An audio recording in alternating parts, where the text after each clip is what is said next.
오늘 말씀의 제목을 너는 죄를 다스릴지니라. 7절에 보니까 이렇게 말씀합니다. 내가 선을 행하면 어찌 낯을 들지 못하겠느냐. 선을 행하지 아니하면 죄가 문에 엎드려 있느니라. 죄가 너를 원하나 너는 죄를 다스릴지니라. 이 말씀을 근거로 기준으로 해서 너는 죄를 다스릴지니라, 이런 제목으로 잠시 창세기 4장의 말씀을 생각해 보겠습니다. 자, 이 창세기 4장은 창세기 3장 인류가 최초로 죄를 짓고 타락을 하게 된 이후에 에덴 동산에서 쫓겨나서 비로소 이제 가족이, 자녀가 생기게 되죠. 두 아들이 태어납니다. 아들 가인과 아벨이 태어납니다. 그래서 아주 다복한 가정을 이루어서 살아가게 되는데, 인류 최초로 말하자면 살인죄가 일어나는 장면이 이 창세기 4장의 내용입니다. 오늘 이 7절 말씀은 하나님께서 가인에게 하시는 말씀인데요, 7절에 이 말씀이 지나고 나서 그 다음 절에 8절에 보니까 가인이 아벨을 죽이는 일이 발생하게 됩니다. 하나님께서 이 말씀을 언제 하셨느냐면 가인이 이 일을 저지르기 전에 이 말씀을 하고 계신 것이 굉장히 중요합니다. 가인이 이 일을 저지르기 전에 이 말씀을 하고 있습니다. 가인이 지금 마음속에서 갈등을 하고 있습니다. 그 갈등의 원인은 아벨과 자기 자신을 비교하면서, 왜 아벨과 자기 자신을 비교합니까? 아벨과 자기 자신이 똑같이 하나님 앞에 제사를 드렸는데, 이 저마다 자기가 농사를 지었으면 농사 지은 것으로, 또 목축을 냈으면 그 목축의 결과물로, 양으로 그렇게 하나님 앞에 드렸는데, 제물을 드렸는데, 하나님이 아벨의 제물은 받으시고 가인 자신의 제물은 받지 않으시는 거예요. 여기서 하나님께도 서운할 겁니다. 왜 내 제물은 받지 않으시지? 하나님께도 다소 서운할 겁니다. 그런데 그것보다 더 기분 나쁜 일이 뭐냐면, 왜 아벨만 인정하시는 거야? 라는 거예요. 하나님이 왜 아벨만 인정하시는 거야? 아벨이 하나님께 따로 특별히 더 잘 보인 게 있을까요? 성경은 그렇게 이야기하지 않습니다. 특별히 아벨이 하나님께 더 잘 보인 게 없습니다. 그러나 이 제물을 드릴 때, 하나님 앞에 이 제사를 드릴 때에, 그때 아벨의 모습이 어떠했고 가인의 모습이 어떠했느냐, 하나님께서 그것을 보신다는 겁니다. 이게 뭐냐면은, 하나님께서 인정하실 만한 모습으로 나오느냐, 하나님께서 받으실 만한 모습으로 나오느냐, 그렇지 않느냐라는 것을 판단하고 결정할 기준이 하나님께 있다는 겁니다. 그러니까 하나님은 오늘날 이 시대에 어떤 사람들을 찾으십니까? 하나님께 참으로 예배하는 자들을 찾으신다고 말씀하잖아요. 예수님이 하나님께 참으로 예배하는 자들을, 사마리아 여인과의 대화에서 그 참으로 예배한다고 하는 말은 아벨처럼 예배하는 사람을 찾으신다, 이런 의미거든요. 성경에 나오는 믿음의 사람들처럼, 아브라함처럼 예배하는 사람, 모세처럼, 다윗처럼 예배하는 사람, 그런 믿음의 사람들처럼 예배하는 사람들을 찾으신다, 이런 의미입니다. 그럼 아벨이 어떻게 하나님 앞에 이 제물을 드리면서 예배했길래 하나님께서 이 아벨의 제물을 받으셨는지, 이 말씀, 이 아벨의 예배에 대해서 히브리서 11장에서 말씀하고 있는데요, 히브리서 11장 4절 말씀 여러분 한번 찾을 수 있으면 한번 보시면 좋겠습니다. 히브리서 11장 4절, 신약성경 365쪽입니다. 365쪽에 한번 보시면은, 자, 우리 화면에 나오는 말씀 같이 한번 읽어보겠습니다. 믿음으로 아벨은 가인보다 더 나은 제사를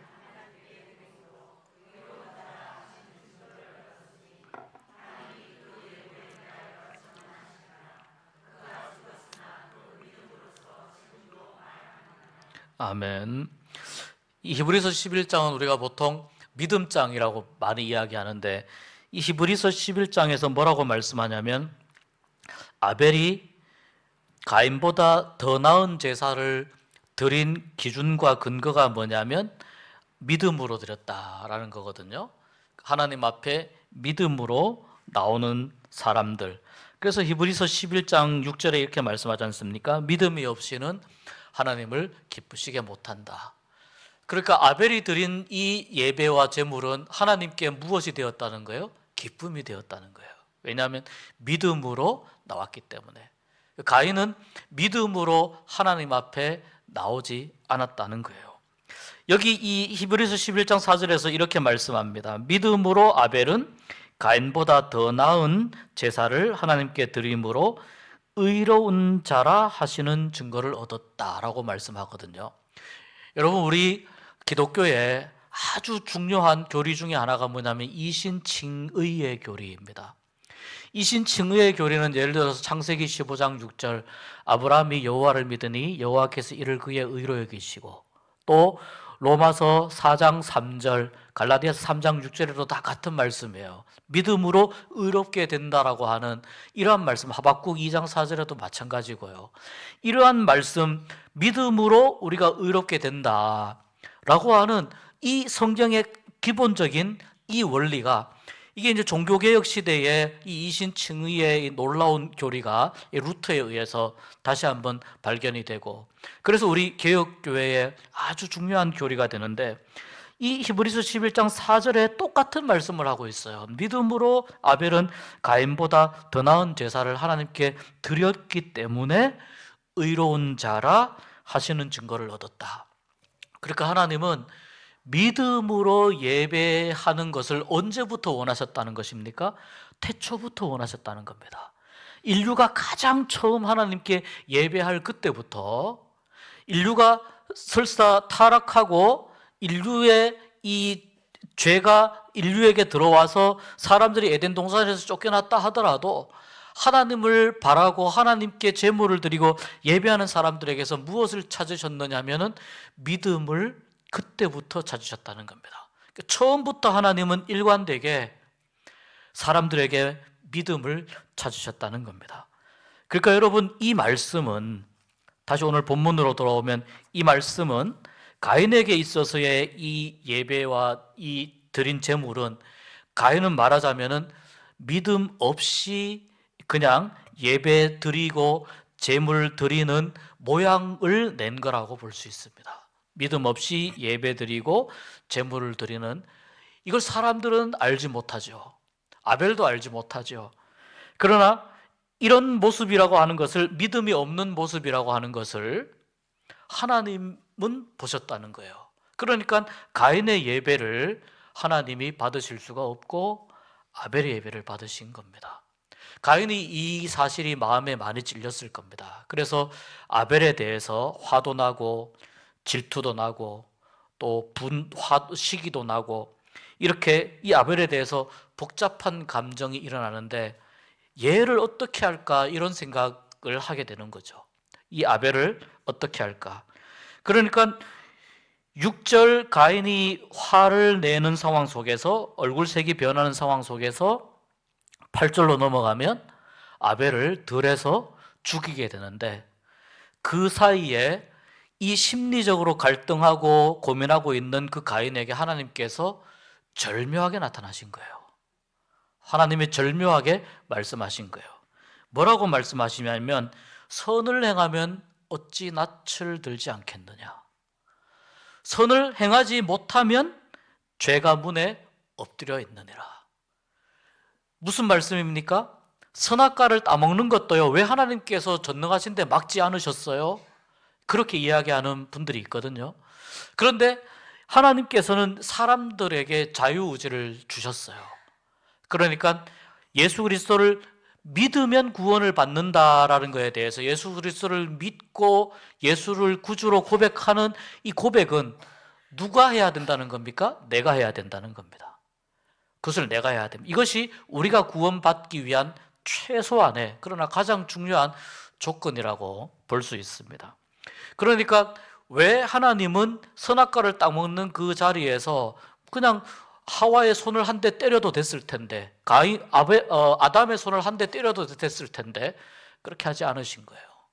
하나님께서 지으신 그 인류의 그 모습을, 하나님의 형상을 훼손하지 않기 위해서, 하나님께서 인류에게 주신 자유의지를 훼손하지 않기 위함이 있었다는 겁니다. 그렇기 때문에 여러분, 오늘 이 가인에게 지금 말씀하시는 이 하나님의 말씀 무슨 뜻이냐면, 내가 네 마음속에 무엇을 생각하고 무엇을 고민하고 있는지 다 알고 있다, 이런 뜻입니다. 네가 지금 아벨에게 좋은 마음이 있으면은 왜 네가 고개를 못 들겠느냐. 네가 지금 아벨에게 좋지 않은 마음을 가지고 있는데 저 아벨을 어떻게 하려고 하는 그러한 마음을 가지고 마음속에서 몹시도 갈등하고 있는 이 가인의 모습을 보면서 지금 죄가 너의 문 앞에 와가지고 너의 문 앞에 와서 지금 납작 엎드려 있다. 너를 삼키려고 엎드려 있다. 이렇게 말씀하는 겁니다. 그리고 계속 하는 말씀이 뭐냐면, 죄가 너를 원하지만 너는 죄를 다스려야 한다. 죄를 짓지 않을 선택을 하여야 한다. 죄에 대해서 계속해서 맞서 싸워야 한다. 이런 말씀입니다. 에베소서 6장 11절에 이렇게 말씀합니다. 에베소서 6장 11절에 보면 마귀의 간계를 능히 대적하기 위하여 하나님의 전신갑주를 입으라, 이렇게 말씀합니다. 마귀의 간계를 능히 대적하기 위하여 하나님의 전신갑주를 입으라. 여기서 만약에 가인이 하나님, 제가 나쁜 마음을 먹었습니다. 하나님, 제가 연약합니다. 자꾸 제 마음속에 죄를 지으려고 하는 이 마음이, 또 그러면 안 된다고 하는 두 마음이 계속 싸우면서 갈등하고 있습니다. 하나님, 저를 도와주십시오. 이렇게 가인이 여기서 하나님의 손을 붙잡았다면, 하나님의 도우심을 간구했다면 가인과 아벨의 역사는 달라졌을지 모릅니다. 완전히 다른 역사로 갔을지 모릅니다. 그래서 하나님은 고민하고 갈등하고 있는 그 가인에게 찾아오셔서 너에게 지금 선택의 갈림길이 있다는 거예요. 이 선택의 갈림길에서 선을 행할 수 있는 길도 있고 죄를 행할 수 있는 길도 있는데, 이 갈림길에서 네가 어느 것을 선택하느냐? 죄를 대항하여 싸울 수 있는 길을 선택하라는 거예요. 그것이 무슨 선택이에요? 하나님의 도움을 구하는 선택이죠. 하나님께서 나를 붙잡아 달라고 요청하고 기도하는 선택이죠. 왜 이러한 선택을 해야 한다라고 해석할 수 있냐면은, 가인이 나중에 하나님이 쫓아내실 때, 그때 가인이 이렇게 하나님께 간청합니다. 내 죄와 벌이 너무 무겁습니다.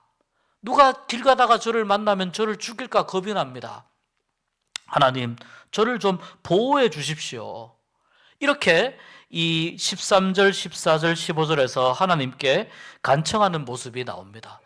그러니까 가인은 이 간청을 아벨을 죽이는 일을 저지른 다음에 하는 것이 아니고 그 이전에 하나님께서 지금 7절에서 6절, 7절에 말씀하시는 이 말씀하실 때에 하나님, 저를 도와주십시오. 왜 자꾸 제 마음 가운데 악한 생각이 들어오는지 모르겠습니다. 왜 자꾸 아벨을 제가 어떻게 하려고 하는 마음이 들어오는지 모르겠습니다. 여기서 이 가인이 하나님의 도움을 간구했어야 된다는 거예요. 그것을 놓쳐버리게 됩니다. 그러니까 가인의 문 앞에까지 왔던, 가인의 마음 문 앞인지 집 문 앞인지, 가인에게까지 왔던 그 죄가 어떻게 됩니까? 가인을 집어삼켜버리게 되는 거예요. 그것이 어떤 결과로 나타납니까? 들에 나갔을 때 아무도 보는 사람이 없다고 생각하는 그때에 가인이 아벨을 죽이게 되는 거죠. 그러니까 여기 말씀 보면은 죄가 너를 원하나 이렇게 말하잖아요. 7절에 죄가 너를 원하나. 죄는 끊임없이 너로 하여금 파멸의 길로, 멸망의 길로, 그리고 끊임없이 좌절하고 절망하는 흑암의 길로 가도록 그런 식으로 계속해서 너를 유혹하고 너를 집어삼키려고 한다. 일종의 뭡니까? 죄를 그렇게 계속해서 죄와 더불어 있다 보면은 나중엔 죄에 중독이 되는 거죠. 끊임없이 죄는 너를 집어삼키려고 하지만 너는 죄를 다스려라. 죄와 맞서 싸워라. 아까 에베소서 6장 11절의 말씀처럼 마귀의 계계를 능히 대적하기 위해서 하나님의 전신갑주를 우리가 입으면은요, 그 어떤 마귀의 유혹도 죄의 유혹도 우리를 넘어뜨리지 못하고 우리를 죄 가운데로 끌고 가지 못하게 되는 거죠. 하나님의 전신갑주, 하나님의 도움을 구해야 되는데 그러지 못했다는 거죠. 그래서 죄를 다스리는 삶으로 나아가도록 하나님은 가인에게 피할 길을 열어주신 겁니다. 그 마음의 악한 생각을 따라서 가지 말아라. 그 마음에 지금 아벨을 어떻게 하려고 하는 생각을 따라서 가지 말아라. 첫 번째는 너의 예배를 다시 한번 돌아보고, 두 번째는 너의 마음을 다시 한번 돌아보고, 나에게 도와달라고 하나님의 도움을 구한다면은 죄를 다스릴 수 있는 삶으로 하나님이 인도하시고 이끌어 주시겠다고 하는 겁니다. 이렇게 하나님께 드리는 이 예배로 인해서 결국 가인은 아벨을 무자비하게 비참하게 살해하는 그러한 살인죄가 일어나게 됩니다. 여러분, 타락한 인간에게 있어서는 반성이나 자기를 돌아보는 성찰이 아닌 공격하고 무언가 더 상황을 악화시키는 그러한 일들과 그러한 마음들이 점점 더 강화되게 됩니다. 하나님께서는 우리가 어떤 그 선과 악의 기로에서 갈등하고 고민하고 있을 때 하나님께서는 우리에게 끊임없이 가인에게 말씀하신 것처럼 우리에게도 동일하게 말씀하십니다. 죄를 다스릴 수 있는 선택을 하라고 동일하게 우리에게 말씀하십니다. 우리로 하여금 뭐예요?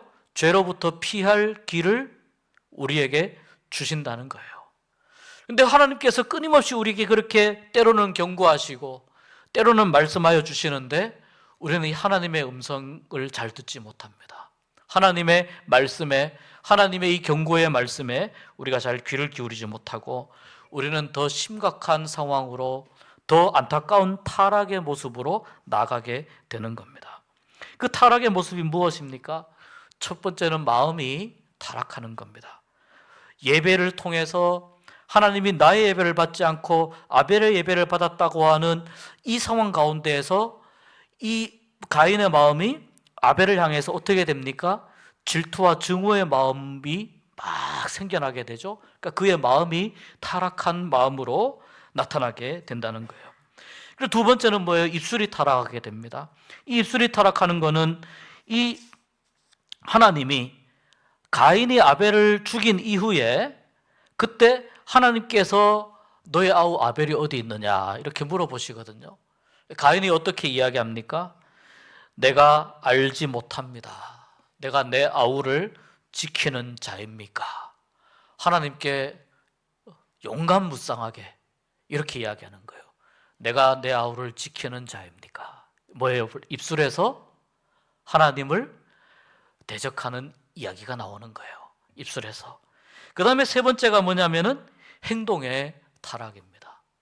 그러니까 결국 마지막엔 아벨의 목숨을 빼앗아가는 이 행동의 타락, 마음의 타락, 입술의 타락, 행동의 타락이 일어나면서 하나님의 경고의 말씀에도 불구하고 점점 더 가인은 어떻게 됩니까? 하나님으로부터 점점 더 멀어지는 그러한 모습으로 나가게 됩니다. 그리고 결국 하나님은 가인을 저 먼 곳으로 보내십니다. 그런데 그 먼 곳으로 보내시면서도 가인이 하나님께 이 벌이 너무나도 가혹합니다. 누가 가다가 나를 죽이면 어떻게 합니까? 자기가 그 죄를 저질러 봤으니까 자기도 이 누군가에 의해서 이 일을 당할 수 있다라고 하는 그 겁이 나는 거예요. 누가 나를 죽이면 어떻게 합니까? 내가 너에게 표시를 주겠다. 여러분 보십시오. 하나님이 가인이 고민하고 갈등할 때에도 피할 길을 주셨습니다. 그리고 이 살던 이 지역에서 벗어나가지고 다른 길로 쫓아내시면서도 하나님은 거기에 어떻게 하십니까? 또 살 길을 주시는 거예요. 그러니까 하나님 계속해서 죄인들이지만 죄인이지만 계속해서 포기하지 아니하고 살 길을 주시는 거예요. 언젠가 돌아오기를 바라면서 살 길을 주시는 거예요. 이것이 이 가인과 아벨 사이에 일어난 일, 그리고 특별히 죄에 관해서 우리가 생각해 볼 수 있는 이 문제라고 생각해 볼 수 있습니다. 신앙의 문제라고 생각해 볼 수 있습니다. 가인이 이렇게 해서 쫓겨납니다. 그렇게 해서 하나님은 이 아담과 하와의 가정에 두 아들이 동시에 잃어버리게 되죠. 나중에 보니까 가인의 후손들이 생겨나는데요. 여러분이 가인의 후손들을 이렇게 보면은요, 그 중에 눈에 띄는 한 사람이 있어요. 라멕이라는 사람이 있어요. 라멕이라는 사람이 어떤 사람이냐면 아무튼 굉장히 심각한 죄를 저질렀는데 이 사람도 보면은요, 내가 사람을 죽였다 이렇게 고백하는 사람이에요. 라멕도. 가인의 후손에게 어떻게 계속 이게 죄가 이어지는 전가되는 거예요? 계속해서 더 무겁고 더 무거운 죄로 계속해서 전가가 되는데, 그래서 라멕이 이렇게 이야기해요. 가인을 위하여는 벌이 7배일진데 라멕을 위하여는 벌이 77배이리로다. 라멕 자신이 아는 거예요. 내가 가인보다 더 큰 죄를 지은 사람이야. 나는 죄인 가인의 자손이야라고 하는 걸 라멕이 아는 거고, 가인보다 내가 훨씬 더 중죄를 지었어. 나는 가인보다 무려 77배니까 11배입니까? 11배나 되는 더 큰 벌을 받아야 할 만큼 나는 중죄를 지었어라고 자기 스스로 고백하는 것이 오늘 창세기 읽지는 않았지만 4장 24절에 나옵니다. 이것이 이 가인의 가족을 통해서 가인에게 계속해서 이어져 내려가는 어떤 그 죄의 혈통이라고 볼 수 있습니다. 하나님은 끊임없이 가인에게 피할 길을 주셨습니다. 다시 돌아오라고. 갈림길에 서 있을 때 죄에게 잡아먹히는 선택을 하지 말고 죄를 다스리는 선택을 하라고 끊임없이 하나님은 말씀하셨지만, 돌아오라고 말씀하시고 피할 길을 말씀하셨지만 그 자손들은 가인보다 훨씬 더 큰 죄를 짓게 됩니다. 그런데 여러분, 하나들은 죽고 하나들은 멀리 집을 떠난 이 아담과 하와의 적막한 가정에 하나님이 또 한 아들을 선물로 주십니다. 그 아들의 이름이 셋입니다. 첫째, 둘째, 셋째, 이렇게 셋입니다. 셋. 그런데 이 셋을 하나님이 선물로 주셨는데 그 셋이 또 아들을 낳았는데 4장 마지막 절이에요. 아들 이름이 에노스라는 거예요. 에노스. 그런데 여러분, 기가 막힌 말씀이 나와요. 4장 26절 끝에 보면 이름을 에노스라 하였는데 그때의 사람들이 비로소 여호와의 이름을 불렀더라. 이렇게 말씀해요. 가인과 같은 길을 갈 수 있는 선택과 인생이 있습니다. 그러나 반면에 지금 이 셋이 아담과 하와의 가정에서 태어났지만 에덴 동산의 가정으로 회복된 게 아니지 않습니까? 그런데 그럼에도 불구하고 하나님의 은혜를 누릴 수 있는 길로 걸어갈 수 있는 인생이 있더라는 겁니다. 가인의 후예로 살아갈 것인가? 가인의 마음으로 살아갈 것인가? 아니면 셋의 후손으로. 그래서 하나님의 이름을 부른다, 무슨 뜻입니까? 하나님을 찬양하고 하나님을 예배하고 하나님을 경배하는 인생들이 그 죄악 가득한 인생 가운데에도 있더라라는 거예요.